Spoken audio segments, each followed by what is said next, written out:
the joy is that the support we've had from everybody and the love and the take up means that we've been able to just get so excited about the release schedule.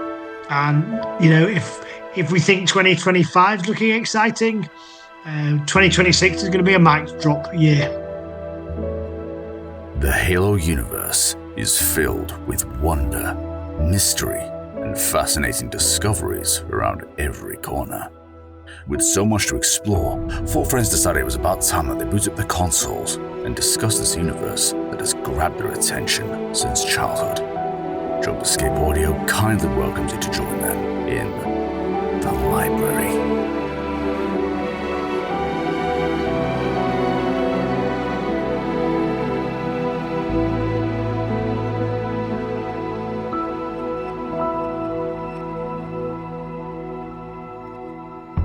Hello everybody, welcome back to The Library, the show where we talk about Halo lore. I'm Austin. I'm Connor. And in a moment, we're going to be having Ronnie Renton from Mantic Games joining us. But before we get onto that conversation, just wanted to remind you, the Halo 2026 community calendar is still on Kickstarter, and it is 84% funded. There has been $6,150, I think, is the amount that we've gotten raised so far, and our goal is $7,500. Please help us get there. It is supporting artists, and it's supporting us, and it makes it so we can keep on doing this every single year. So please consider supporting us today or spreading the word around if you have already gotten yourself that calendar. And along with that, new things have come with the calendar, along with the, on our pin post on Twitter, X, whatever you want to call it. It's got a free calendar that you can enter a raffle for. Every calendar is coming with a little bit of a gift, so you can get a grand prize of 5,000 Halo Infinite credits with your calendar. And for those of you who are fans of Crash, the Machinima series made by Boomerang, there's going to be ARG elements with an extra little bit of storyline that you're not going to miss because it's important for the next chapter of Crash. So don't want to miss any of that. Now, along with all of that, we have a bunch of other stuff that's coming up pretty soon. Connor and Shane have their own show that's coming up and hopefully next week. So you're going to want to keep your eyes open for whenever that drops, or 2 weeks from now. I can't quite remember, but it'll be dropping really, really soon, and you don't want to miss it. So if you want to support us, the best way you can go about doing that is either you can go to JumperScape.com and join our community. You can go to Patreon.com. The Patreon is linked into our website, but if you need to go directly, Patreon.com/JumperScape is the best way to support us directly. Or if you don't have anything that you can give us, that's completely fine. We don't need anything from you other than your consistent listenership. So if you are listening here and you haven't given us a rating on Spotify, or if you haven't done anything to support us, to get us out there onto the algorithm, now is the time to do it. So thank you so much for your time, and let's get on with the episode. So we are joined here today by Mr. Ronnie Renton, once again from Mantic Games, the producers of multiple different kinds of tabletop gaming from across various franchises.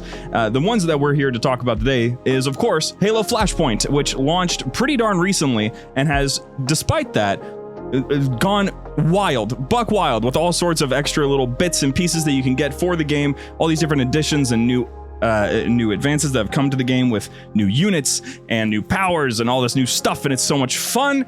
And so we're here to kind of get a little bit of a recap and also get a little bit of a taste of what's to come. So Mr. Renton, when we're getting things kicked off, we've already heard everything about, your upbringing and how you got into this whole thing. So now I just kind of want to know, how have things been? Because now Flashpoint, I was looking at the site just recently, and it seemed like last time we had you on, there was maybe, you had the Spartan Edition, Recon Edition, you had a couple fire teams. You go on there right now, and there's fire teams galore and all these extra little bits and pieces and scenery and stuff. Is Flashpoint going well then? Yeah, well, it was in the last quarter of last year, so the end of 2024, and it only released in late November, if you remember. Mm-hmm. It was the 7th best-selling miniatures game in the whole of North America. In the first quarter of this year, where it was available for the full quarter, it was already up to number 4.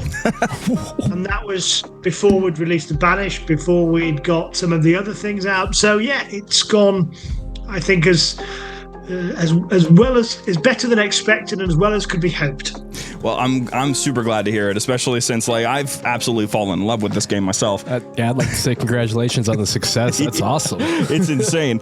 Yeah, it's beautiful. It's a lovely mix. I think we know there's that deep love for Halo, but then that only takes you so far.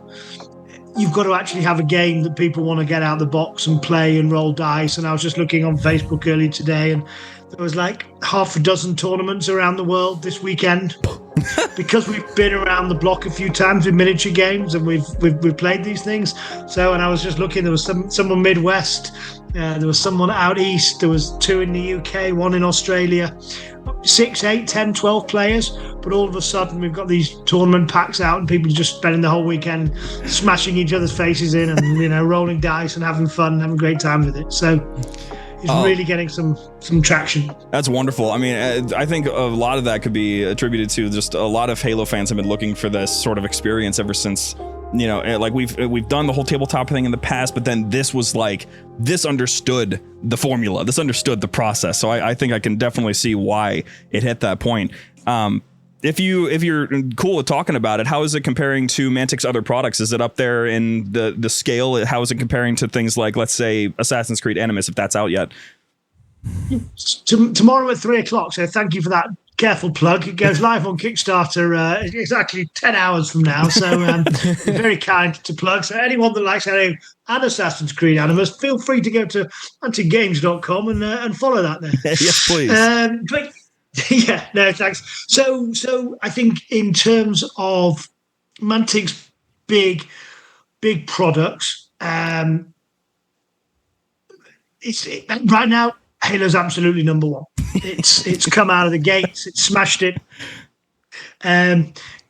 We've had some big successes in the past with Kickstarters. So Dead Zone, which is where Halo kind of first started. The mechanics for the game started in there. That was a big $1.4 million Kickstarter back in the day, back when $1.4 million was a lot of money. And that's where some of the plastic terrain that you've seen now came from. Then we've added more to it, specific Halo specific stuff. Hellboy was a similar sized Kickstarter, but they were all kickstarted.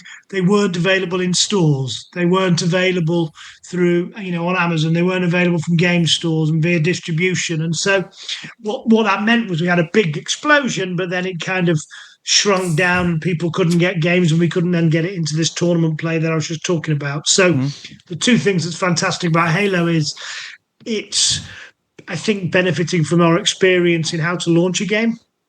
And then, I've been saying for a while, the name gets you there, the game keeps you there. The name of Halo means I'm going to look at this. Then when you start unpacking it, you start playing it, you start rolling the dice, you start, on the flip side, you've got that 2-player demo, that approachability, replayability, but big cinematic moments, that's what keeps you there. And I think, so yeah, it's turned straight into number one. The other big product we've got is a game called Kings of War, which is a mass battle rank and flank game played by less people, but when they're in, they buy armies and stuff like that. But, those are the two biggies we've got right now. And Kings of War is just a little lull. And Halo's just what we've been concentrating on right now. So it's, straight in at number one. Well, I'm super glad of that, because I think what we've seen over the course of the last year or so is just how supportive the Halo community actually is for very creative endeavors and actual real effort being put into stuff. And you're right. This whole concept of there being like the Halo name has to get you there, and then the game has to pull you in. There's been multiple times in the past that Halo has tried something new and it just didn't quite hit the mark. It didn't stick long enough for it to actually maintain its presence. I think a couple people could probably start coming up with ideas of what those things are in their heads for those who are diehard Halo fans like we are. But Flashpoint is absolutely, at least I would hope, here to stay, because there's so much more room to expand. It feels like it's not yet taken off. I mean, that's the scary thing. Having seen these numbers, it's not doing, I'm going to show you that. Most games start here. First expansion sells less, third expansion sells a bit more, and then you get to a core crowd, and people buy a game, but they never quite get to critical mass with it. They buy it and put it on the shelf. They put it on their Calyx and like, hey, I've got the Halo game, I've got the Hellboy game, but they don't then play it. And I think what we've learned is that the longevity comes from replayability and bringing a lot of people with you on this journey, because we're all busy and life gets in the way and everything. So the more people that play it, the more chance you're going to get a pickup game, the more chance you'll get someone organising tournaments and events, the more chance you'll get, to just paint and collect everything along the way. The more people do it, the more we can do. Absolutely. It's simple economics. And so having made, I think, every mistake there is to make, I'm kind of hoping that finally I can get one right, and not screw it up. Well, I think you're doing a fantastic job so far. As someone who is not in that industry in the slightest and would have no way of judging what your failure would look like, I think you're doing great. Yeah, I would like to tune into the tournaments that happen. Oh, yeah, dude. The tournaments, like, I've gotten to see these people, like, I've gotten to see, like, people that are locked in, like, they have that rule book memorized. And they're just, it's like they're wrestling with the dice. It flings, pieces are moving. Like, it's sort of like watching chess championships, to be honest, because they're moving these pieces so quickly, and it's scary, but also very impressive. Once these people start getting up to that stage, and one of the points where we've got that 2 tiers, we've got Spartan and Recon are draft systems, 4-on-4, so that the two of you can just learn at your own pace. And even if you've played it and then you've gone on and played, when you introduce someone, you go to the other side of that match, you flip that over, and you're right back to the draft system. I've got a fire team of 4, you've got a fire team of 4. Because we talk about, army building, force building, and we talk about points, we start by loads out and everything else. And all of a sudden, the newbies are just like, what the heck are you talking about? Can we just slow down and rewind a bit? And so, what we're seeing is now the hardcore are starting to zip off and start playing, but we don't want to stop recruiting and make it, a closed system that new people aren't going to get into, because there's a lot of people don't even know it exists. There's a lot of people that have not yet bought it but aware of it. There's people that have bought it and not yet taken it out of the box. There was a lot of people came to the stand at Gen Con 2 weeks ago. They're like, I bought this, I really want to play it. And we're like, right, come over here. Dum, dum, dum, dum, dum. They're like, got it. Thank you. I can go and do it now. And you just need that first 10 minutes, like the intro level on a computer game. How do you move? How do you shoot? Like, what's the unique things? Got it. Okay, let's go kill him. Mm-hmm. I still got to get this one through his first paces, but yeah, we started for a second there, then I forget what happened. It was just we were trying to play a little bit after the show. Mm-hmm. It just didn't work out because we immediately had to go do something else. But right. I fully intend on dragging you over to the local game store and just being like, all right, Connor, you got 3 hours, sit down, let's play for a little bit. Just start on the backside. I play with some, and this is the joy of what we're doing at the moment. Is that there was a distributor over from who does our Singapore and Far East, looks after the Far East for us, lives in North Carolina now. And he's a gamer. He's a gamer like I was a gamer. And you get to an age, I'm not going to say how old I am, but your kids are growing up and there's never quite the right product for them, and you go, well, how do I tell you about my 30 years of gaming and how do I bring you up to what I fell in love with? And so he was having a look around at HQ and he had his sons with him. And one was probably about 10 and the other's about 14. Oh. I said, right, Dad, go and have a coffee. I'm going to play Halo with these two. And we just played the flip side of the map. It was just 2-on-2. And within 2 minutes, they knew that higher was better. They knew that clear shot was better. They knew that running in close combat, going to be petful. And all of a sudden, the lights had gone on. And they were no longer standing doing what Dad does and jabbers on about it. They were like, oh my God, I'm in. This is it. We're playing. And that's just what you need. You just need those moments where the walls, the blinkers come off and you just see what makes gaming fantastic. Mm-hmm. Like that first computer game, like that first, magic when you look, oh, right, I've got it. And the joy of our hobby, the bit we do, is the toy soldiers, is the 3D, is the visual. When you're just looking at it all flat and static, I don't get it. When you're not seeing that, when you're seeing these guys running around the corner and opening up fire and like chucking some grenades in there, and that's signified by rolling your dice and you roll a whole load of 8s and you're like, right, you are dead. Thank you very much. Good night. Done. And then they roll a load of 8s. That's when you're right. Okay, I'm in it now. I've got it now. Those 2 layers working together are the thing that makes what we do, what I do, just a joy. Yes, it's incredible how it's brought to life. And that kind of takes me into what I wanted to talk about a little bit was last time we had you on, we were just getting ready for the Banished to make their appearance in Halo Flashpoint. And with the Banished being the first major expansion for the game, that was the first time trying to figure out how to get the meta, how to get the translation from the game to the board to be figured out for a whole different species, for a whole different faction, and still make it make sense with the Spartans that we already know and love. So I kind of want to know about what that was like, trying to figure out how to translate yet another game aspect into this tabletop thing and not make it so the brutes are just remarkably OP. Yeah, well, there's always that. Master Chief. That's how it goes. That's the utter joy of points.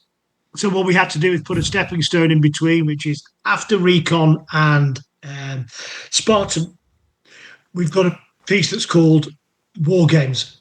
And what that allows you to do is start adding a grav hammer to your team. Because a Spartan with a grav hammer, a brawler with a grav hammer still has the same stats, personal stats, as a brawler with a bulldog. You know, he's still going to attack he's still going to shoot on a 5 and combat on a 3. So, however, one with a grav hammer is materially better than one with a bulldog. You know, he's just going to do a lot more damage. He gets into combat. So suddenly you've got to start balancing. How do you balance it? Points. And that's just how War Games do it, which means I now have agency over how I want to get my loadout designed. And they're not only now random on the pitch, they're now able to be put into your army and picked. And so what you start to see now is people going, ooh, right, I'm gonna take a sniper with this scope and I'm gonna put these equipment on him and I'm gonna do that. But instead of having 4, you might only have 3. Or you play more points. So then they might only have 3 banished, or they might have 2 banished and some elites. So all of a sudden that another aspect comes into the game, which is at the base level, in a Spartan game, I have 4, you have 4. In a game of Halo from Spartan or from Recon, I have 4, you have 4. So essentially we're playing chess.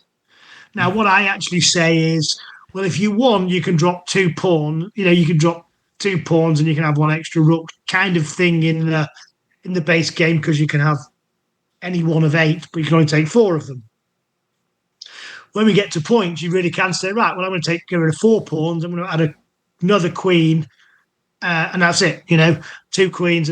So now you're starting to add army selection on top of the basic rules that you've already learned about movement and shooting and fighting. And so you can't do another race. You can't do the complexities and nuances without points. But we've built an app, so all you do is turn up and go, right, how many points are we playing? 1 million. That will take you a little while. Don't do that. That's a lot of points. Get 4, get 6. Okay, so 250 points. Fine. 4 or 5 figures. Now, do you want them less, really, really tooled up, or more of them running around causing trouble? How do you want to play? Now, I don't know if it's my fault, or it probably is, but I genuinely, I had no idea that Flashpoint had come up with an app. I actually had completely missed out on that one.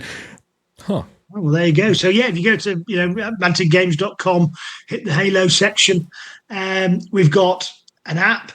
It makes the army building dead easy for you. There's nothing more boring than sitting there going, right, did I take the grenade? Or did I take? And you don't even have to like which guy has the grenade. Just like, you've got a grenade, put it on one of your guys. You know, one for the it's there. You have a little card token for it. And the force organizers, you can now put them all out. So we just make it super easy. And you just, if it's a legal army, you know, then it's a green. If you've taken too many points and you're over the points allowance, it'll be red, and it just won't let you close the app. It won't let you close the army building until it's tournament legal, whatever the tournament organisers said. The joy of this, and we've got thousands of people, that's 6,000 people already registered. The joy of the app is if you are a gaming store, or if you are a tournament organizer with 8 or more people at your event, you'll get ranking points. And whoever is the top ranked player at the end of the season is going to get their head sculpted on the top of a 2-up Spartan, and we're going to send it to them. That's cool. That's super sick. Okay, so this is turning into like a real, like, okay, I'm gonna put it this way, because this is an excellent way to put it. Halo, back when it launched in 2001, was something that brought community together. It was something that was built for you to go and let's say in the case of, I believe it was Frank O'Connor, who used to be in charge of the franchise development of it. He had a story that he was pulled over by the police in 2001 or 2 because he had 6 CRT TVs in his back seat. And he was asked, why are you driving with all of that? And he's like, I'm going to go play Halo. And that was exactly what it was. There were 2 different games of 16 players happening in one house, which that poor power grid. But I feel for more of the car. When lands were lands. Yes, exactly. So we're talking about Halo being this thing that can bring people together, that can form these sort of communities. And I've actually talked recently about how I really miss when gaming was about this like in-person culture, video gaming in particular, in-person culture, midnight releases, all this stuff.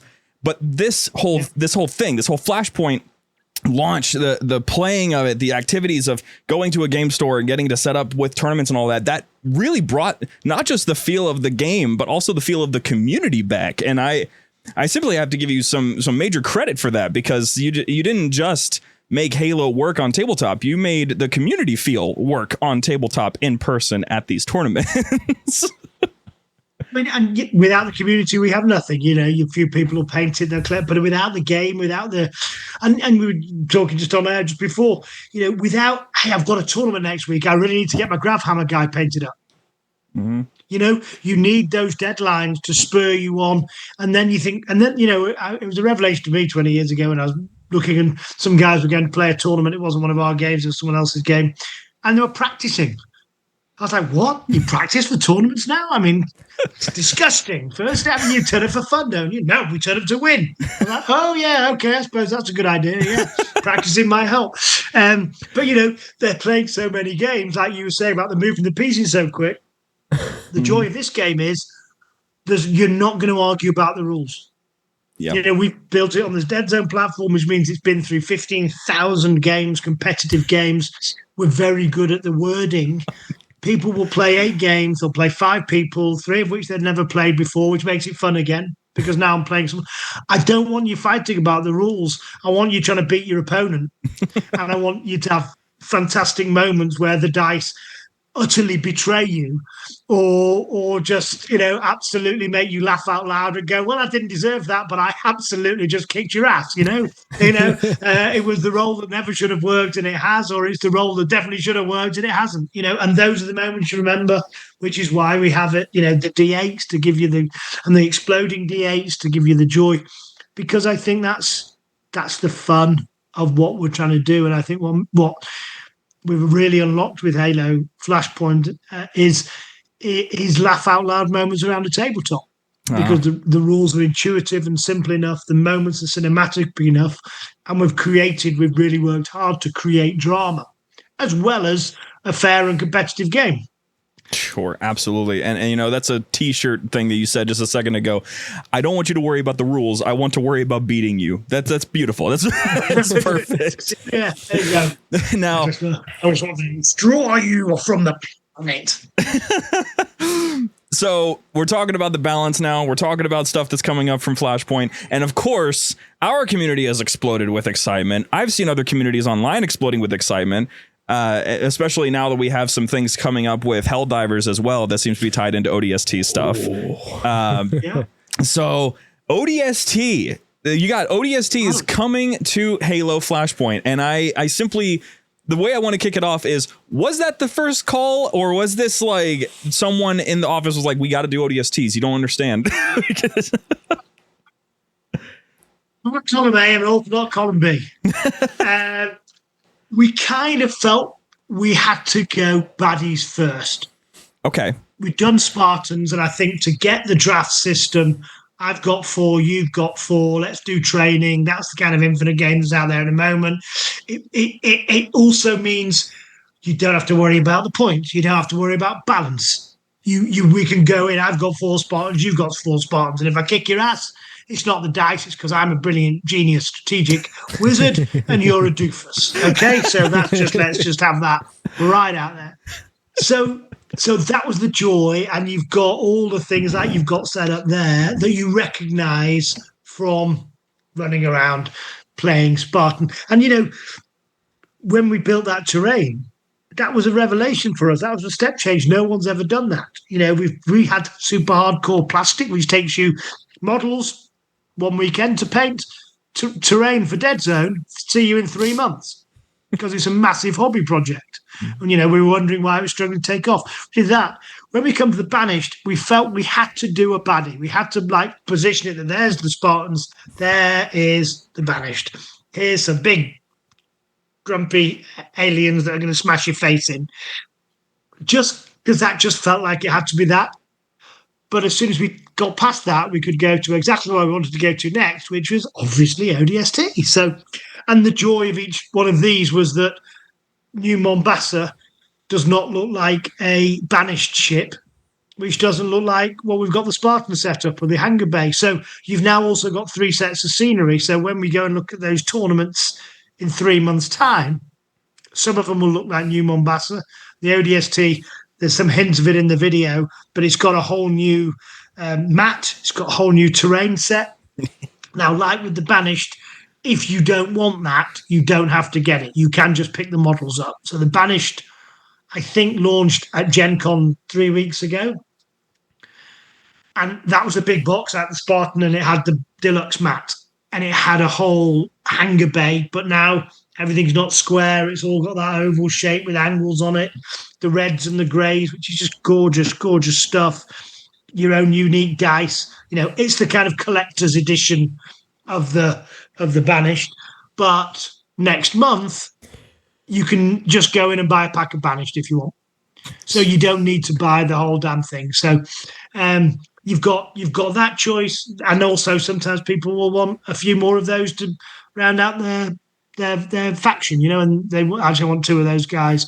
I don't want to buy another $139 set. I just want another set of those so I can have a couple more elites or a couple more whatevers. Bengali mercenaries. So that was there. So, but once we'd done the Banished and done them well and done them in a way that kind of says, there's the Spartans, there's the Banished. Well, it's got to be the ODST, right? Yeah. And just after me. You've got a massive task to, and I guess you've already completed it unless we're still in the process up until launch, trying to make it so that this still fits within the board, because the things that have been on my mind and I've been dying to ask you about, I really need to know, Spartans operate with shields, elites operate with shields, and we haven't had a human character that didn't have shields, but now we've got the ODSTs, and the ODSTs not only don't have shields, but they also have a shocking number of different permutations that I saw, like the bullfrogs and the flame trooper and all these different iterations of these troopers. So balancing them for the game, how is it going to work when players get to get their hands on them? The way you balance is less tough equals more of you. Okay. So, I think Spartans 4, Banished 2 or 3, ODST 6 to 8. Oh, that's my play style. That's a lot of people. So all of a sudden now, the Banished was always a kind of, the Spartans were always, we were starting with an A category, or B plus, right? They're right up there. Okay, Master Chief, yeah, A plus plus. Banished, solid A. Spartans B plus. So we normally you start out with a kind of human faction. You take the middle guys and you have a few buffs up and a few buffs down. But now we're just backfilling, and so instead of we're starting at the top and working down. So now what you're going to get is more choice, more variety. Suddenly your very tough guys are really good and great, but they can get overwhelmed. And the whole point of in the game, one of the tactics, one of the first strategies you learn is get one in to go knock the shields down, and then send the other guy in to finish him off. Well, now it's not, I'm going to go with one of mine, you're going to go with one of yours, I'm going to go with one of mine. I've got 6, I've got 8. So I'm going to actually, and I've got my command dice, and tactically, I'm not only just going to knock your shields down, I'm going to pin you. which is a thing that Spartans won't waste the time pinning you because they're just going to shoot the shit out of you and they can hit you and hurt you. Whereas actually these guys, so you're going to knock the shields down with a bulldog, get them down, get the shields down, get a wound on them, pin them with something else, and then run your combat guy in because now he's pinned +1 dice. You charged in +2 dice. He's injured +1 dice. So you're not rolling 3 dice as an ODST, you're rolling 7. Jeez. This brings up one of my favorite terms, accuracy by volume. Exactly. Rate of fire. I'm wondering, rate of fire. So, so suddenly it's going to tactically change the game again. And you can play the ODST as a pure faction. So I'm just going to take pure ODST. You're taking Banished and Elites. You're taking Spartans. So you've got 3 there for those who want to do it. But you're going to start seeing, I'm going to take a Spartan and 5 ODST. You can start mixing your faction up. If it, UNSC or Banished, you can't mix those 2, but you can draw out from mixing up. So you can take an ODST with Spartans, or you can take Spartans with ODST. And that makes a big difference because who you have as your leader picks what your special order does. What you're, in the game, the Cortana dice, extra shot, extra movement. The Cortana one is your special rule. Your commander decides your special rule. So if it's an ODST special rule, it's different than if it's a Spartan. And increasingly, the joy of what we're going to have over the next time is different Spartan leaders have different special rules. Fantastic. And speaking of leaders, we've got a couple new ones also on the horizon with ODST. If I remember correctly, we're talking the wonderful couple themselves, Veronica Dare and Sergeant Buck. They are exclusive, those 2. So there's going to be 2 poses like there was with Atriox. Atriox came in, the exclusive one came in the box with his shoulder over his thingy. We did ask if we could do him holding Master Chief out at arm's length. And they said, no, you're not doing that. Thank you very much. No. I was, oh, God damn it. All right, then fine. We'll just have an act every shot. So, but yeah, and then there's a retail one available for people that want to go into the store and pick that up. And then we're doing the same with Buck and Dare. So we've got 2 different poses. There's going to be 2 of them exclusive in the box. They're made from this very super premium material we're working with now. So they are a limited edition resin that's just the most gorgeous models in the range. Love it. I love it so much. Fighting Phoenix.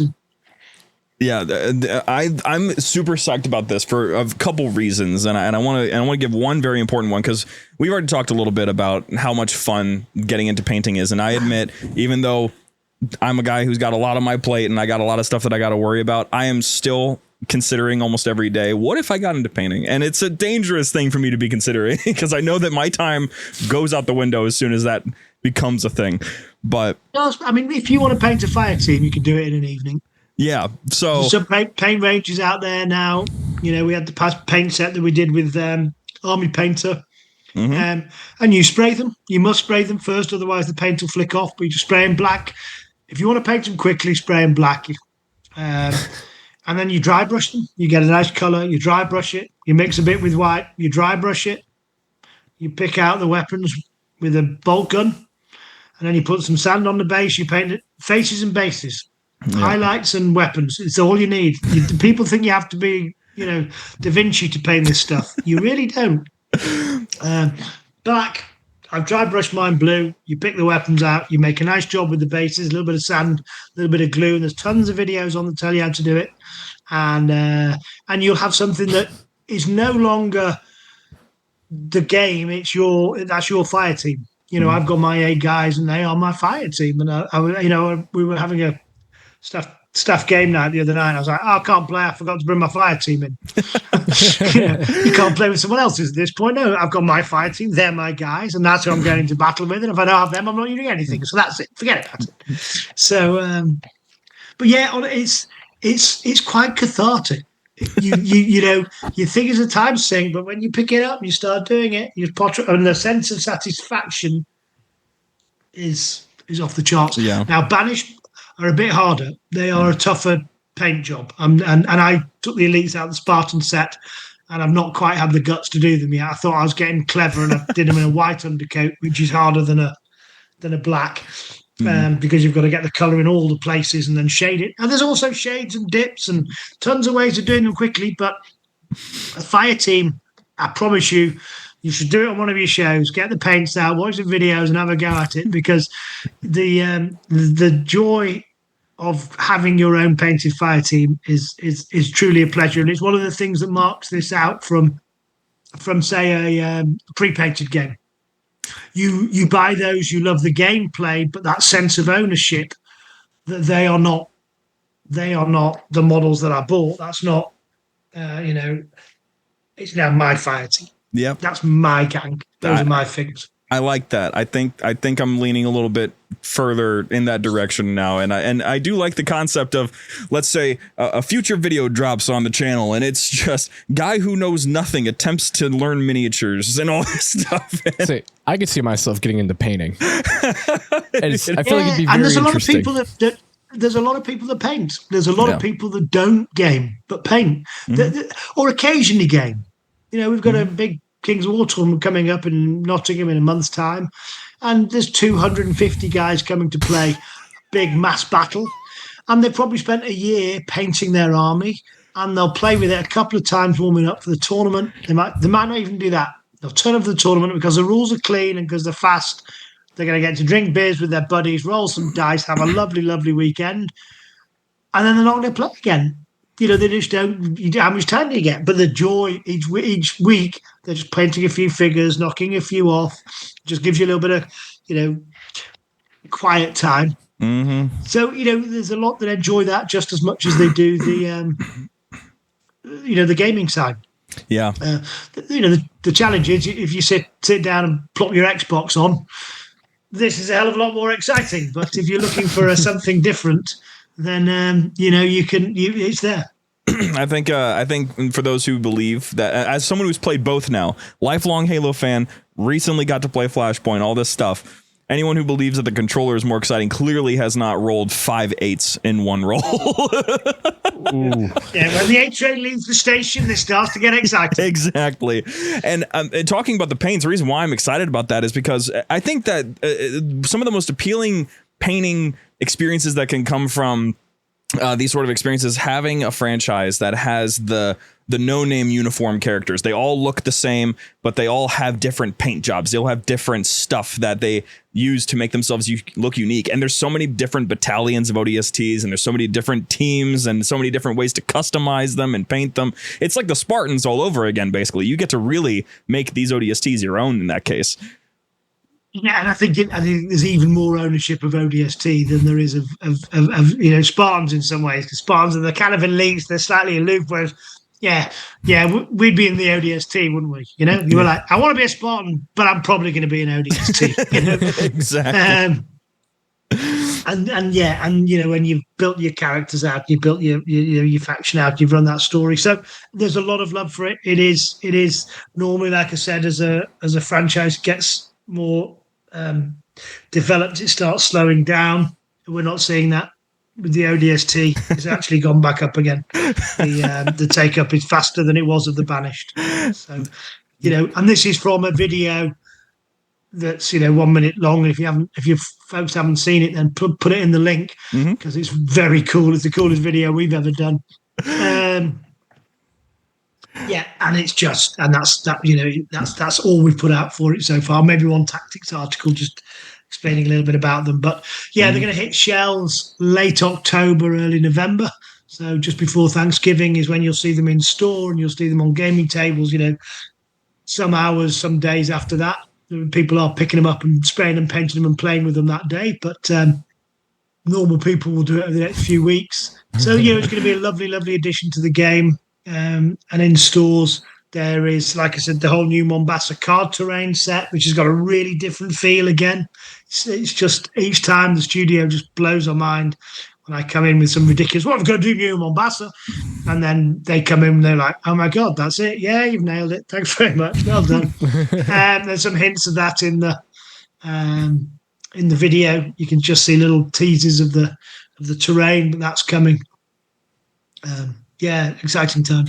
Fantastic. Well, I know I'm going to be grabbing it whenever. I'm probably going to be pre-ordering it very soon. Actually, I'm not even going to wait. I'm just going to grab it as soon as. This one, I think you might be wise, because of course I told you I was buying slightly less than I'd bought of the Banished, because games always do that. And I was like, "No, Ron, you stupid! ODST going to do more." I'm like, "Yeah, but it's a year on." And thing is, so I've already now placed an order for the more than the Banished, but the first order was for less. So it's going to run out and then come back in stock. So, so I wouldn't delay on this one. I think it's going to be an absolute monster. I think it's just a huge fan favourite, and there's so much joy in them. I think I've got a picture of it. My boys, I walk in last night, and they've been packing orders for us all week. And they're literally, there they are. Split screen, I don't think you'll be able to see it, but yeah, I can probably see it from here. Oh, wow. Yeah, come in last night, split screen ODST. That's awesome. It's perfect. As soon as you kind of get the bug back, because they've been in work all day, they were packing some orders for us, and they were like, "Oh, so I saw those ODST figures." I come home and they're like, "Oh, that's doing so what perfect. We're all doing." You I was just about to pick up the whatever it, then Graph Hammer. I think there was a Banish coming over the top of the Graph Hammer, so they were shooting the. That's Connor's weapon right there. Yep. Best weapon in the game. He was already sold on playing the game, but earlier when you said that there could be a Spartan holding a gravity hammer, I hope you saw the face he made.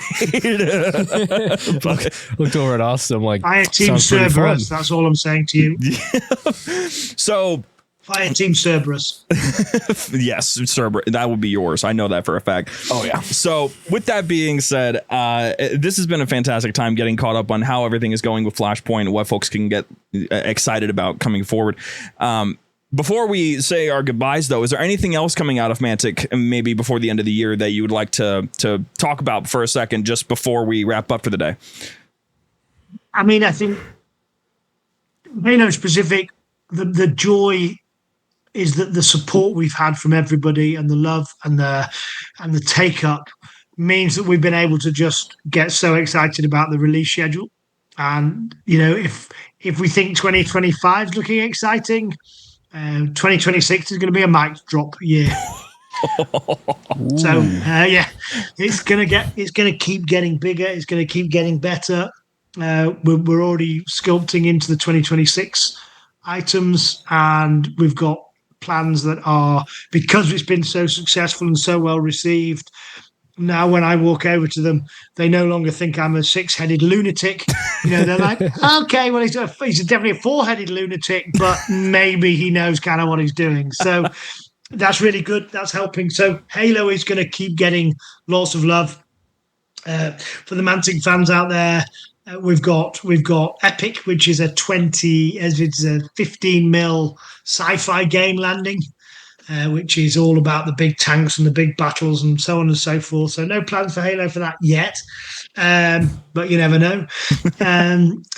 We've got a big, like I say, a big fantasy brand called Kings of War, and that's had a beautiful update with Champions. And is getting some more love later in the year and through 2025, so 26. So it's a very exciting time.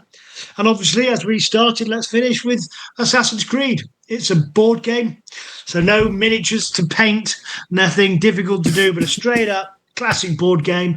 Every single timeline in the franchise is in the all-in collector's box. So you want to play as Connor? You've got Connor. You want to play as Evil? You've got Evil. Art, beautiful, Ubisoft, brilliant to work with, and every single character, you do the same things, but they play differently. The way that they get resources, the way that they win, what they're good at is different. And so you're all trying to go down the Animus and secure your era fastest, while maybe trying to slightly screw up everyone else's so that you are the best assassin. So beautiful, beautiful play. And again, great video. Fantastic. So exciting times for Mantic right now. Absolutely. And for those of you who are tuning in, who are here for the whole show, thank you so much for listening. We always appreciate it. Absolutely. You can check the description down below and find everything about Mantic. Quite literally everything that I will be able to find will be down there for you to take a look around at. And If you want to see any of the latest updates that are coming from them, you'll want to go and check out that YouTube channel because they got everything going on in there to make sure that everything is as up to date as possible. But otherwise, also stick around here because we'll be doing some nice Flashpoint coverage here pretty soon. Now that we have most of our miniatures actually ready to go, it's been a process, but now we've got most of them ready to go. But otherwise, thank you so much, Ronnie, for joining us. It's been a pleasure once again. Hopefully, we'll be able to talk to you again soon. Whatever else you call it, a mic drop year. I'm curious to know what that's going to look like. Watch this space. Alrighty. Well, thank you all so much for listening, and stick around for the Patreon segment, or otherwise join us next week for one last guest episode before we head off into our next planned season, covering the battles of Halo with the 40K Lorecast. We're going to be coming up with some. Is 40K actually better than Halo in terms of their armaments and lore and all of that? We're going to have a large argument about that one. So we'll have a great time with those guys. But otherwise, thank you guys so much for listening, and we'll see you in a bit, or we'll see you next week.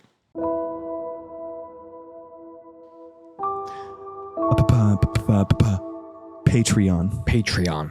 Oh, you said it. I'm saying it properly today. Oh, man. We really just made the progress here. Well, I got the collared shirt on. I'm feeling proper today. Well, before we jump over into our quiz and our Patreon names and all of that, we have to give a little bit of a shout out. Someone used our phone line to text in a message for us. Yes, you did send the message, but I tried to memory hold that. So yes, I can indeed. have a more honest reaction to right now. Indeed. We got a message saying, again, if you want to call in or text us or anything like that, you can call us or text us at 206-278-5795. Again, that is 206-278-5795. That is our personal number, and it will be the best way to reach us. If you call us, just say the name of you and the show you're calling in for, because we have a lot of different shows that you can call into. So make sure you say it's for the library, and then leave your voicemail afterwards so that we can listen to it live on the air. If you want to text it, just text it. It'll go right to the line. Yeah. It reads, "This is Vargat and I from the Discord server, and I'm texting for the library and would love to say I love tuning in to the live episodes on Mondays, and I love learning more about my favorite game franchise I grew up on, and wanted to tell you all to keep it up and keep being the goofy hosts we all love." I'm glad that you are getting educated despite the goofy host part. I'll take that title. Yes, Connor knows actually everything about Halo. He has thousands of hours on MCC, and he feeds me all the information before the show starts every day. Don't tell him that. I'm sorry. I had to, you know, it's like how WWE has the behind the scenes show now. I had to open the door a little bit. We're not behind the scenes. We're live. Anyway, let's get on to our names. Starting off with our top tier, we have a returning chronicler tier. Ooh. So we're back to 3 chroniclers now. So we've got. Thank you. Yes, it's Default 456 and the return of Jacob Adlam. Welcome back. Welcome back. Scion Esports Dark Salad 42. Anyone have any ibuprofen? I got a headache, cat. Connor, my eyes are up here. Okay. Hounds of Meath died. No. No. But your costumes were so cool. Noah Willette to the library, but every time Shane speaks, I'm sexy and I know it plays in the background. Okay, so you guys are just setting up more rules. So eventually one of you is going to have to make an entire episode of the library where these things happen. Because I guess I'm next. Because we got you and we got him now.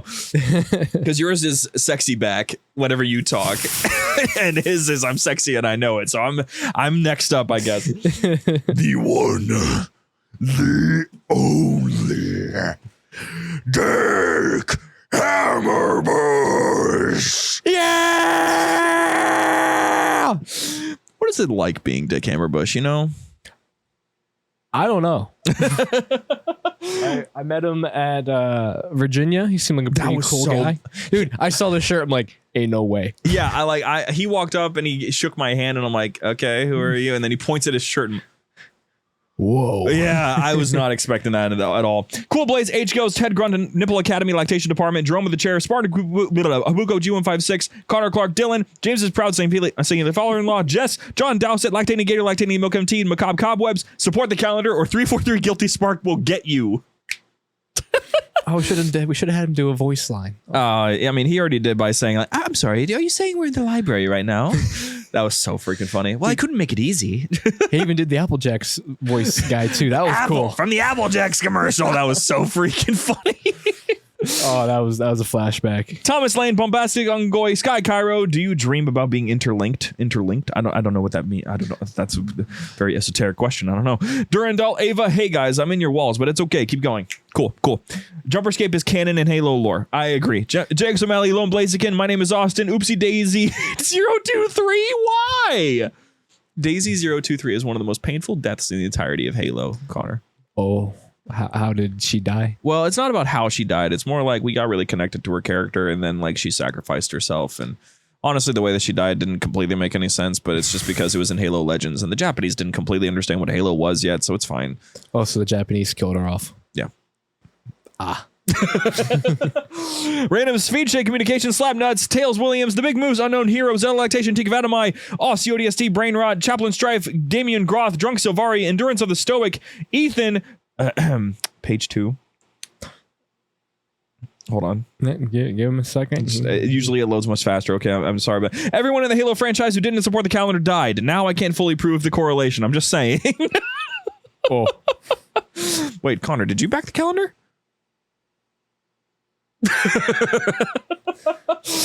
Get a JumperScape calendar. It is now only $25. Crash Easter eggs now hidden inside. Are you guys just advertising the calendar this week?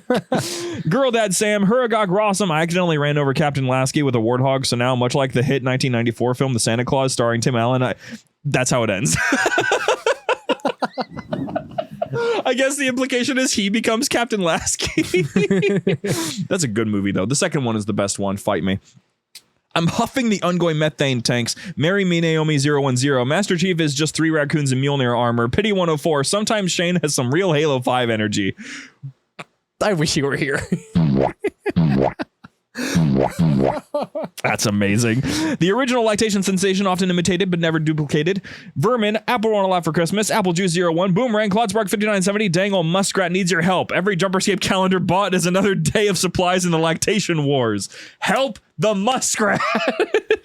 The lactation wars, huh? Yep. Dragger and Fire, Fish Dough, Guilty Spark, discounted LASIK starting at $343. I kissed a Kigyar and I liked it. Infinity Class Milk Carrier lactational sensation. Iskari, I'm Sergeant Williams and I smoke Sweet Johnsons. Jeez. Geary, Lizard. Mad Jeremy, my name is Mud. Narrow Nomad, Pasta Rocket Mechanic, PFC Dustin Echoes, Potassium Sword, Ryan Hansen, Sergeant Johnson Stick of the Gunal Rock, Spartan Alex 30, T-Pass Party 79, Wilma, Would You Like Yodeling Pickles? And last but never least, Warm Apple Swamp. That's amazing. Everyone just freaking out. Oh man, is Slapnut still in there? I wasn't listening too well. I'm pretty sure he's still in there. I bet he does. I wonder if his name has changed. I think everything's changed, Connor. A lot has changed. But lizard. Okay, my friends. Before we get on to our Q&A, not Q&A quiz, just so you know, another thing to keep in mind as we go forward, August 23rd, put it in your calendar. Your Halo community calendar on August 23rd, starting at noon EST, we are starting a 24-hour live stream. The schedule is not set in stone, but there's bound to be fun times. We're going to be doing some things for rewards for those of you who go ahead and donate to the calendar that day, such as, but not limited to, if you donate a calendar, Connor will read a page of a Halo novel of your choice on stream. Oh no, not pages of a Halo novel. Whatever you do, don't get them. Don't make me read. So realistically speaking, if there's like 300 orders, we could get them through an entire book. And we would have all the time to do it. It takes roughly 6 hours to get through a Halo novel. So don't order 300 copies of the calendar and make me read a whole Halo novel. It'll also come with some things like certain tiers and certain amounts. If you donate certain amounts, you will be able to do things like mess with our game, because obviously we're going to be playing a lot of Halo since we're supporting the calendar for this one. And if we're playing Halo, let's say you donated $50, for example, you're going to restart our game. You're going to restart us back to the beginning. So you could really hurt us in that way. But yeah, stuff like that. It'll be fun. There'll be other things happening, of course, because we're going to have a lot of guest appearances from lots of different creators. Hidden Xperia supposedly is going to join us from the mountains. So that was pretty interesting. I asked him and he's like, that sounds fun. Let me look at my schedule. Oh, I'm going to be like hiking that day. So I'm like, can you do? He's like, I mean, I could try. So, bring a laptop, man, or bring a laptop on a hike. Why not?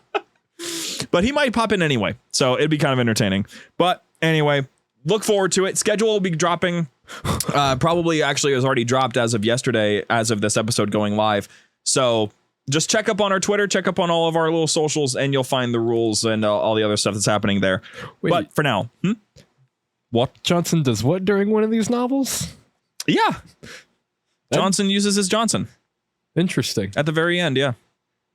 It's the one time we get to see how actually like suave he is. Isn't Oni officer like? I feel like there should be. Which book is that? Contact Harvest. Which one am I reading? Whatever they say. Oh. I mean, unless you want me to make it so that you have to read one particular book, because there have been recommendations made to me from the book club about what your first Halo novel should be. And I've had my opinions, but they've had theirs. Some have said Contact Harvest. Some have said The Fall of Reach, since that was the first one released. So I only have one book. That's one you gave Empty me. Throne. Empty Throne. I have Empty Throne. And that one is literally the most recent one. So it is like at the very end of the timeline. My personal opinion, I was like, it makes a lot of sense for him to start with either Contact Harvest or The Flood, because The Flood is a book version of Halo Combat Evolved. So you would have some ground at least to like imagine stuff. Yeah. But, you know. Anyway, before we get more into that, just stay tuned for the updates. It'll be really fun. But we've got quizzes to get through. We have 1,000 Halo Infinite credits on the line. Get those hands up if you want to be pulled up onto the stage. It'll be up to Connor to figure out whether or not you're coming up here. But while he's deciding, rules are simple. The rules are simple, my friends. We are going to pull you up here. You are going to have 10 questions to answer. If you get 2 of them wrong, you're fine. If you get a third one wrong, though, you're out of here. You have a Connor trademark lifeline. Okay? He'll be able to help you answer a question, whether or not he knows it. And if you make it to the end, you've got 1,000 Halo Infinite credits on the line that you can choose to either keep or you can double it, hand it to the next person. So, with that being said, Connor, who's coming up here? All right, Austin, I want you to pick a finger. Pick a finger. Got it. Yep. It's so funny you're doing like the the meme. just pick one. Your middle finger. All right, that one? Yes. That one's going to line up with our boy Dick Hammerbush. Yeah! Get him up here. Oh, I got to get ready to mute him. You got to get ready to mute him. That's so funny. Not that I want to such a man. Welcome, my friend. Hello. So have you won one of these in the past? I distinctly remember having you up here before. Actually, I've never been up here before. Man. What? I feel like I could have swore we had him up here for one thing or another. So I was supposed to be like the third one ever, and I was working and missed it. Oh, that's what it was. You completely failed us. Right. Forgot about that. Yes. Okay. Yes, I was a failure for a while, yeah. Well, now you're here. You're here to make up for it. You're here to get into that winner's circle so you can participate in the final tournament, right? I hope so. Me too. Me too. All right. So these questions, have you been listening to the show today? I have not, so we are going into this blind. Okay. Do you play Halo Flashpoint at all? Ooh. Is that a no? This is gonna be, I'm gonna say no. Is that a mobile game, I'm assuming? No. it is a board game. Dude. Tabletop. Oh gosh. Oh brother, this is gonna be rough. All righty. Well, Connor, if you got the trademark Connor lifeline that can help you out at any time. So are you prepared? Question mark. You know what? I'm just gonna answer C for all of them, so let's go for it. Oh man. Okay. Here we go. Question 1. Halo Flashpoint launched first on October 25th, November 11th, November 17th, or December 12th? Well, Connor, we're going to use that right out the gate because I do not know. Dude, you're wasting comedy gold here. Are you sure? Listen, you said you were going to answer C, and I'm disappointed that you didn't do that. I lied. Okay, fair enough. Well, are you for sure using this lifeline? We'll just go C. Okay. November 17th is correct. Sweet. See, I'm on a streak so far. All right. Question 2. You still have your lifeline because you just answered it yourself. So, question 2. Okay. Right. The Halo Flashpoint's first expansion was the Banished, the Covenant, the Sangheili, or the ODSTs. I think I remember when you had the guest on for this. I'm gonna say it's the Banished. It's not just any guest. It's Ronnie Renton, CEO of Mantic Games, and you will put respect on his name. My memory is shot. It's but fine. At least I got that one. So Question 3. The first special unit added to Halo Flashpoint was Atriox, Master Chief, the Arbiter, or Gunnery Sergeant Buck. Oh, they can see my hand.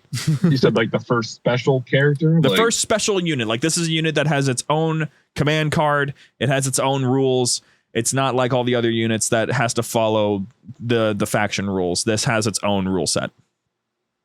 All right. Without knowing anything of the game, I would imagine it'd be Master Chief. It's Master Chief. Right now, we're on a roll, dude. Nice. Your guessing game is on point today. I'd have got that one wrong. Now, this one, I think these next few ones, you have a good chance of getting these right if you just do process of elimination and really think about what these mean, okay? All right. The keyword for a condition that applies extra wounds onto a successful hit is called breaker, lethal, piercing, or shrapnel. Okay, could you repeat the question again? The keyword for a condition that applies extra wounds onto a successful hit is called breaker, lethal, piercing, or shrapnel. I'm going to assume piercing. Social credit was lethal. deducted. Nope. Piercing is a thing in other games. We do not roll that way here in Halo Land. Say, I'm only saying dang because I too got that one wrong.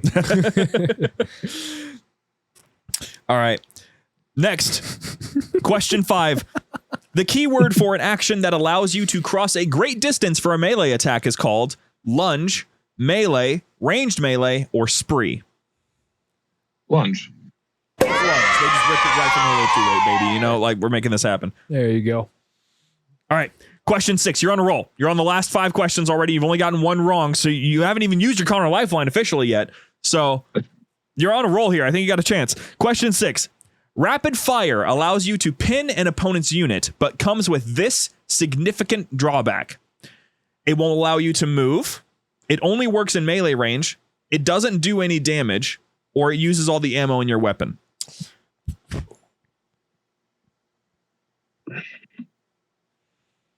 I'm gonna guess, for not knowing anything of the game, it's gonna use all of your ammo. You're saying it's using all the ammo? Yeah. Incorrect. Social credit And the answer is it doesn't do any damage. Oh, I was wrong again. Dang.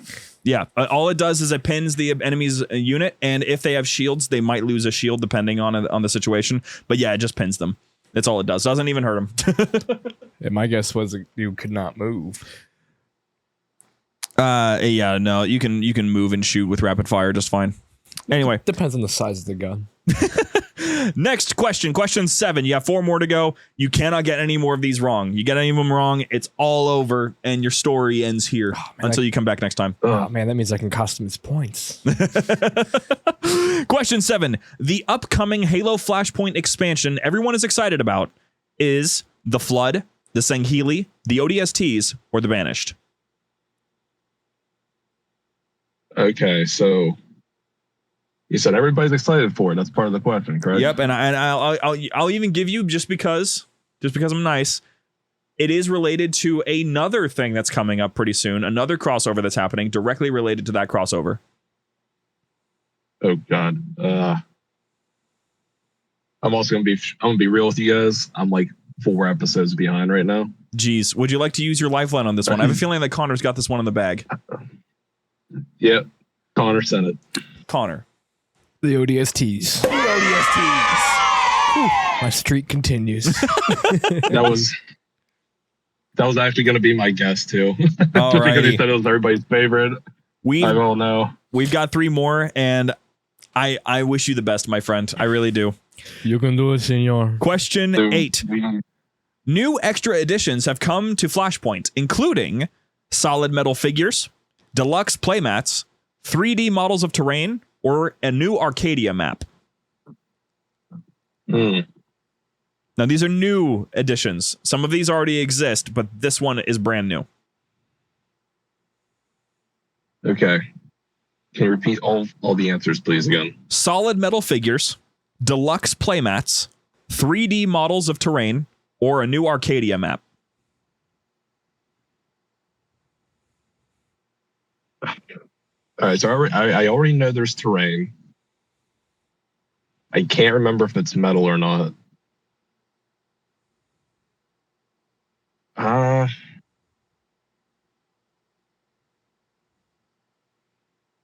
You know what? We're just going to go with trusty answer C.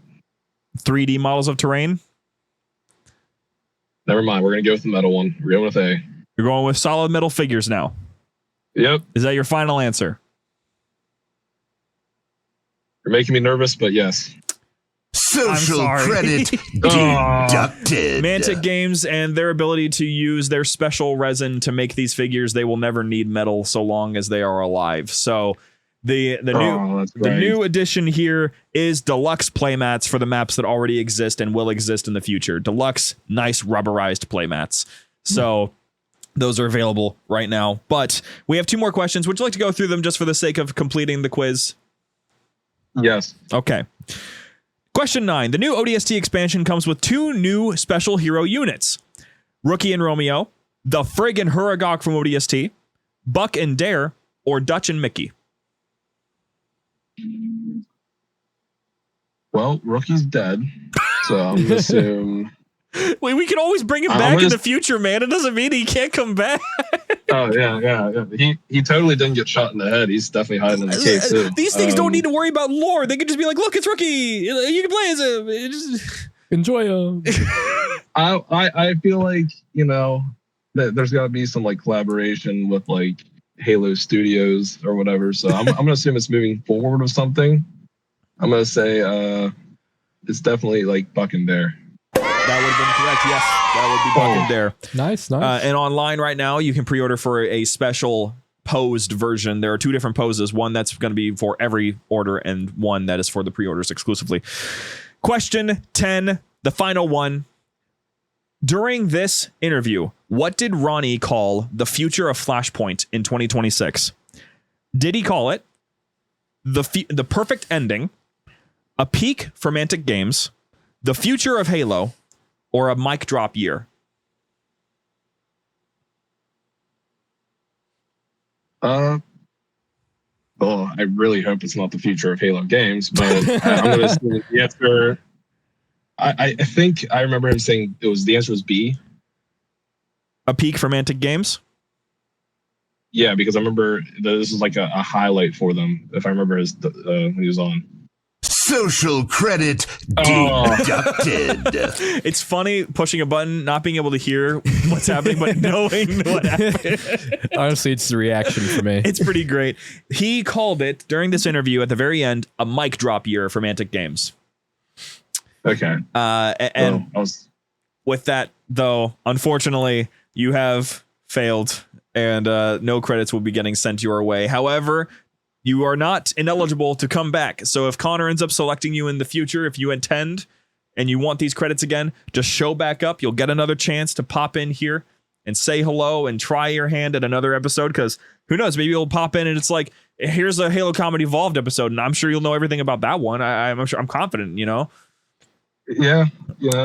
I've always told myself, I would do pretty good at this. And I think it was Guyver the one time he did it, where he's just answering before you even gave him the multiple choice. Yeah.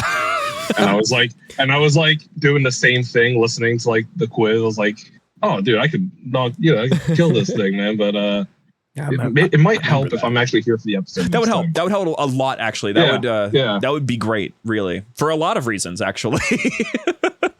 Yeah, especially for a game that I won't say never, but yeah. Well, with that being said, I really appreciate you for coming up here and giving it a shot regardless. This means that because he's not going to be doubling it up, that means next week is going to be 1,500 Halo Infinite credits on the line. So stay tuned for that one. It's going to be a great time. But otherwise, we're going to be bidding you farewell so we can get on to our Q&A segment. But thank you so much for joining us today, Mr. Hammerbush. Yes, always. Yeah, thank you for joining. So, Connor, give me a number. So last week we went with a record low of 8, and before that we went with a record high of 12. I'm pretty sure our record low is like before I started giving you an option. Probably because we did 5 on average before. Ooh, I've averaged out at 10. What are we doing, It's Connor? either 11 or 9. 11 or 9. Okay. Yeah. I'm feeling 11 today.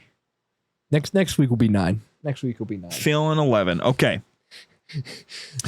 There's a reason why I chuckled internally for a second. Yes, I understand. I did not intentionally mean to do that. Of course not. Of course not. First question comes from John JumperScape. Asking, who is this? Hold on. I don't know this username. This guy is just funny. John JumperScape. John JumperScape. That's a new one. Yep. John JumperScape asking, when is Connor going to use his female voice for an entire episode of the podcast? Oh, man. Oh, I don't want to. I don't want to. What do you mean? Your voice could totally handle it. No, it couldn't. It's just how like significantly bad it is, you know? We'll have like Hidden Xperia on and I'll do it. Hi, Hidden Xperia. Welcome to the show. Is your friend all right? I'm doing just fine. I love how it just naturally just breaks. Yes, it destroys itself. Next question comes from Isha Pro asking, if your latest OC was arrested, what would their crime be? I don't have OCs, so I don't know. Do like D&D characters or characters that I write for scripts count as OCs? Is that a thing? OC? Original character. Oh. It's like a online roleplay community thing.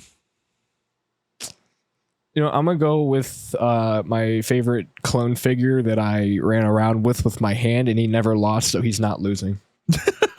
He was my favorite clone. I don't know. I guess what's the latest character that I invented for Tarkov, a Halo story? I would assume either Helix or Chris would probably be it. So Chris, I will say Chris. Dude, the lore behind he committed cyber crimes. Absolutely. the lore behind my favorite clone. Insane. All right.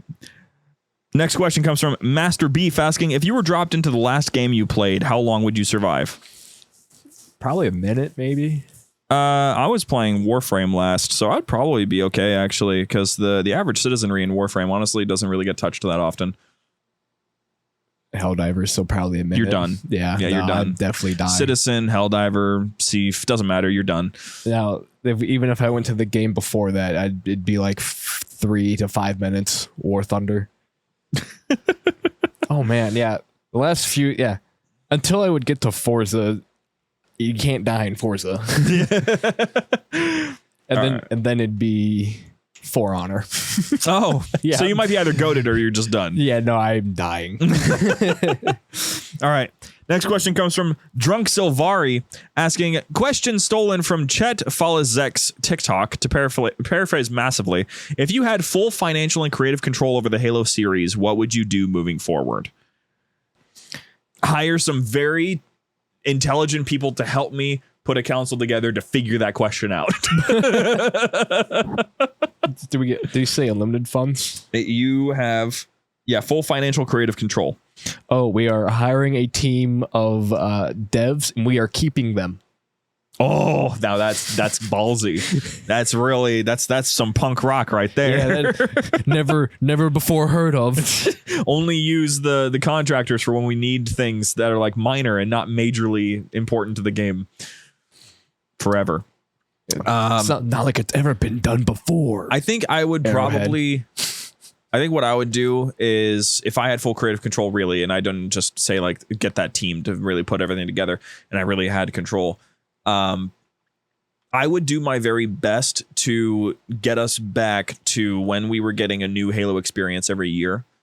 The way of doing that would be bringing back the concept of the smaller game followed by a bigger game. So like the anniversary followed by the latest Halo game, or a mobile game followed by the latest Halo game. Okay.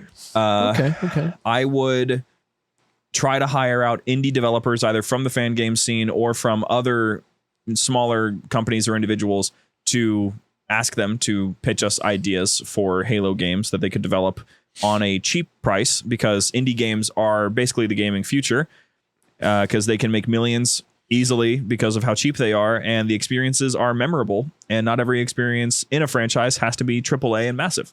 I want to add one more thing to your cycle thing. I would bring in the cursed Halo devs and make a new game mode. Okay, that'd be really entertaining. Yeah, I think that game mode might be the most popular. I think the last thing that I would do as part of that is I would spend a whole lot of time figuring out who the next face of Halo would be. Because Master Chief's time would have to... So hard. Yeah, Master Chief's time is going to have to end eventually, and I would be working very hard to figure out what that next step is going to be after Steve Downs steps down. Either that or I put all resources towards making him immortal, but I don't think that would be quite as feasible. I think at that point you just have to throw like a bunch of cool different types of characters, see who the community likes the most, and then center it around them. That's the thing, is that it's not even always entirely about that. It's just about recognition. That's why I think like most likely it could be Jerome from Halo Wars 2, because his armor is the same as Chief's, because they're from the same brand, they're from the same blood, they're Spartan 2s. They all have the same armor. So like, yeah, but Jerome doesn't have the same tune as Master Chief. No, he would need to get his own title and everything, which would be the hard part. But like, that's the thing, is that Master Chief, like Chief that's such a bad name, like a good way, bad in good way. I'm trying not to swear. Yeah, yeah.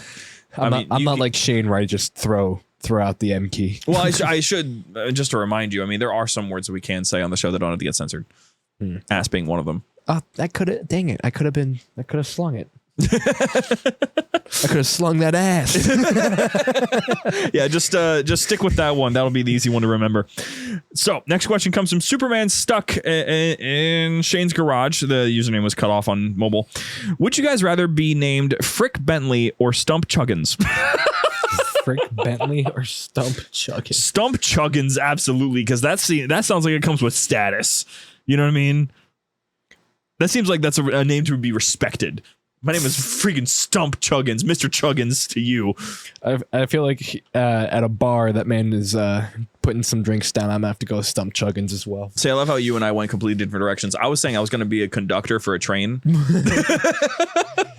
Imagine, it's the legendary Stump Chuggins. Get the pitchers ready. There he leaves off in the high charity. And there goes the moon. All right. Next question comes from T-Pass Party 79 asking, 1 Brute Chieftain versus 100 Marines. Who's winning? You would like to say Chieftain. I would like to say the Chieftain. Marines would clear. Yeah, there would be a lot of casualties. The thing is, they get guns, I assume. They do get guns. That's the thing, is that like we've seen Marines in Halo Reach, for example, take on Chieftains in squads of like 10, and they'll survive. And they'll lose a couple guys, but they'll take out the Chieftain successfully. Oh, what is it? Atrax's hammer? Am I getting that right with the red hook on it or whatever? Yeah. Yeah. Now, if he had Atrax's hammer, I'm gonna have to give that to the brute Chieftain. All right. Next question comes from the Arbiter Zebulon Waffle. Nice reference to Willie Osso's latest video. Asking, Austin! Is that you in the so-called Jumper Spartan armor everyone talking about? What Spartan armor? What? He's talking about the little action figure that's not out on display. It's over there. But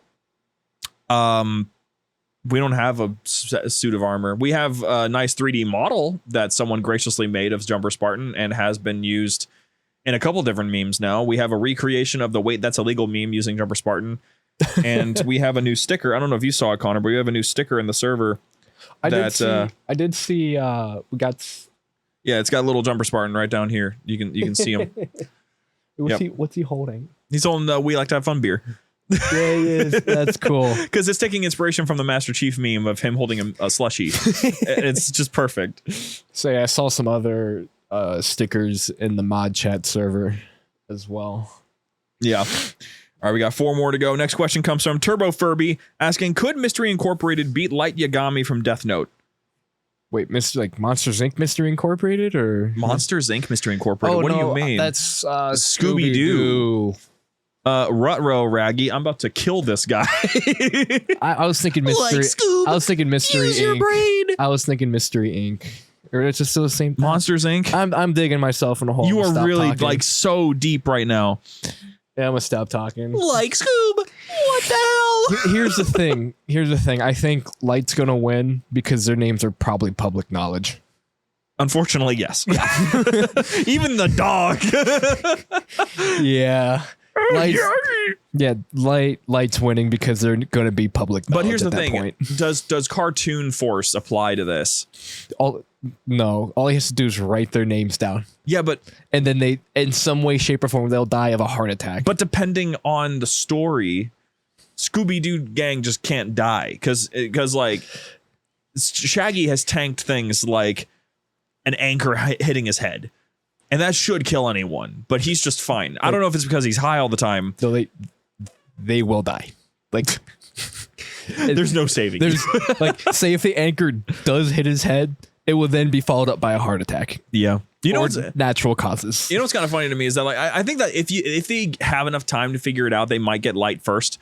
But like it wouldn't really matter because Light, of course, he wouldn't get killed. He would just get put away by the police. But like Scooby Gang is so much fun because people are like, oh yeah, it's Daphne supporting them financially. Oh yeah, it's Shaggy that's supporting them. No, all of them are rich kids. That's like the fun part about it. All of them are rich. Yeah. That's why they do this. They don't have jobs. They're doing this 24/7. That's why I think they have a chance.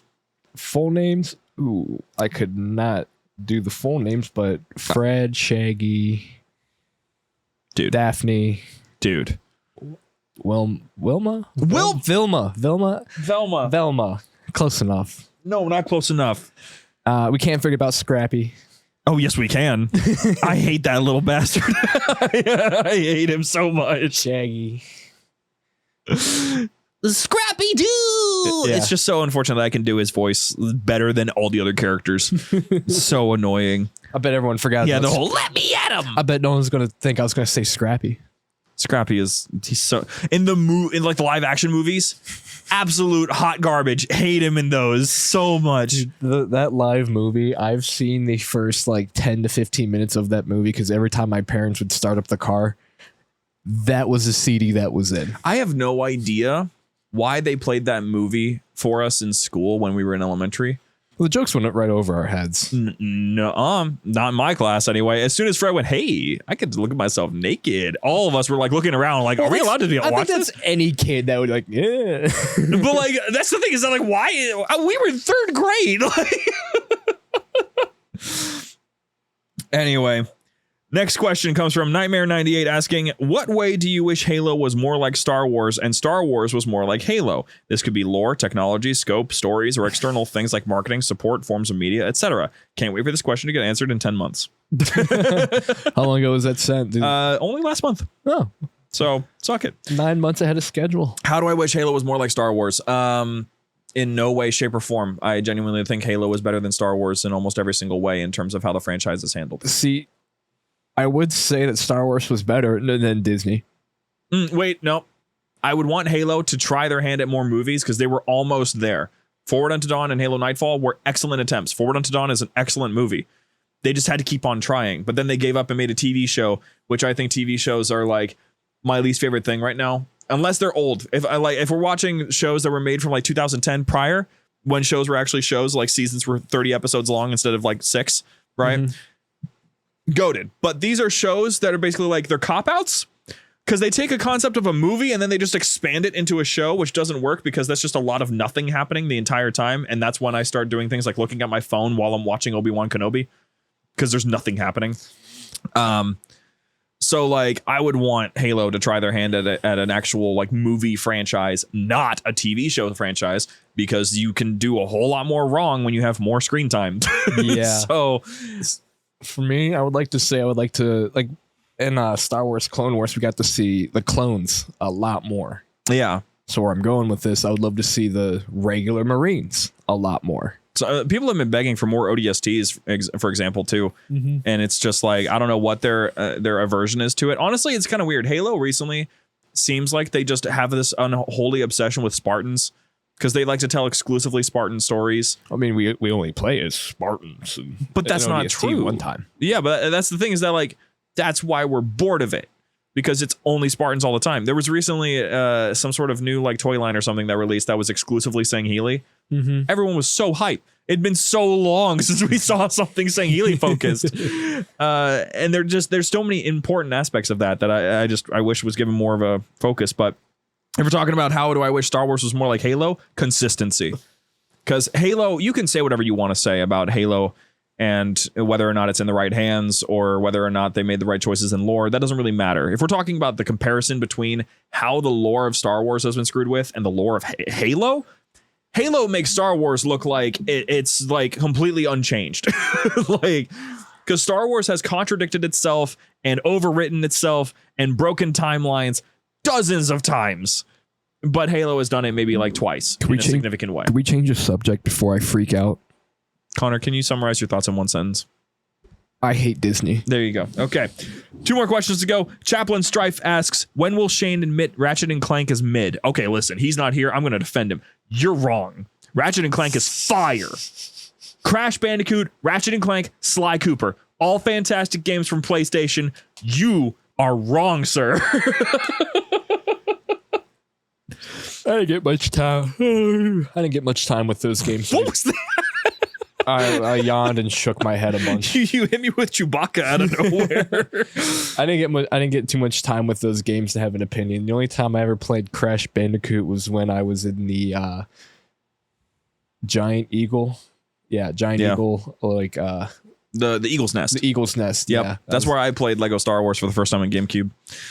It was a good spot. I wish that they still had those because those were really nice for my mom anyway, when she could just go grocery shopping and just leave me there. I haven't gotten that Giant Eagle in forever though. It was all of them were gone, like all the Eagle's nests.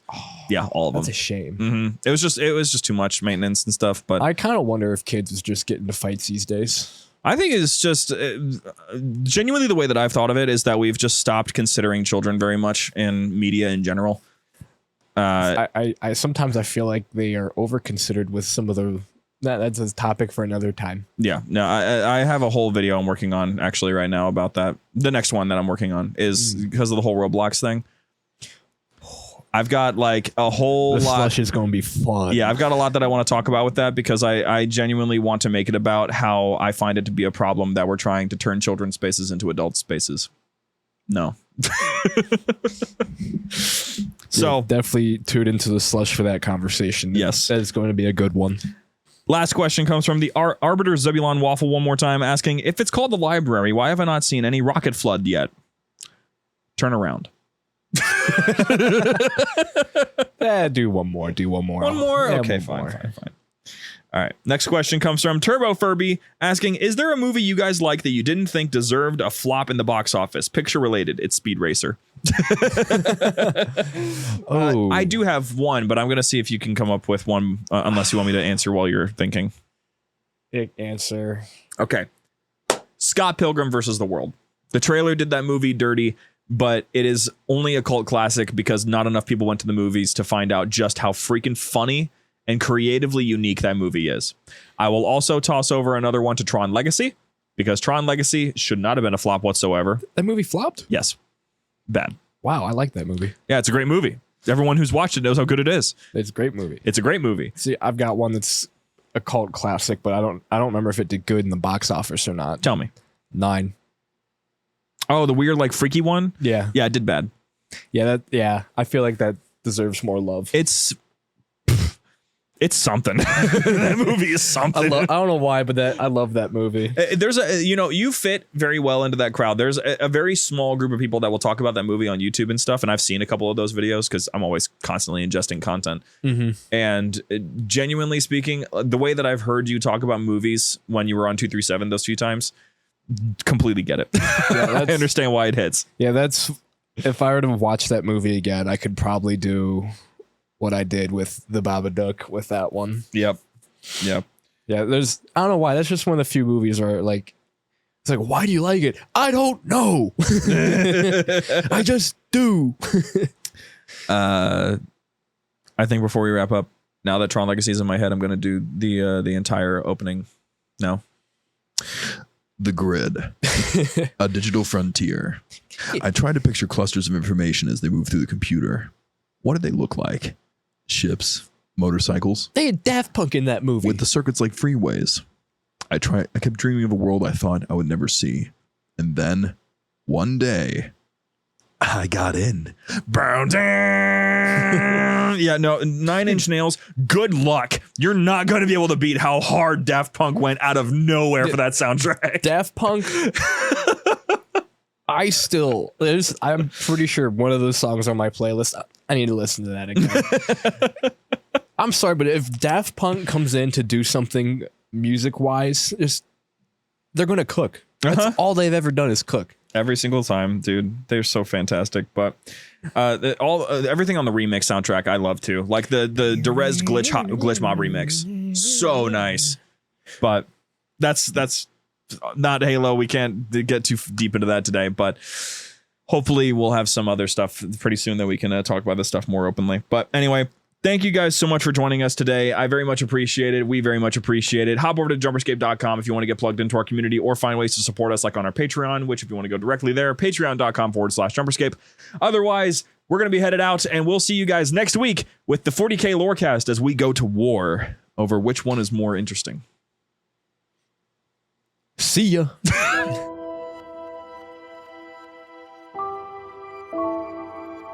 The library was produced and published by JumperScape Audio. Funding was provided by our fantastic patrons on Patreon. If you enjoy the show and wish to support JumperScape's future projects or get some sweet benefits, join our Patreon at patreon.com/JumperScape or become part of this truly special community at discord.gg/JumperScape. Thank you for your listenership, and we hope you enjoyed.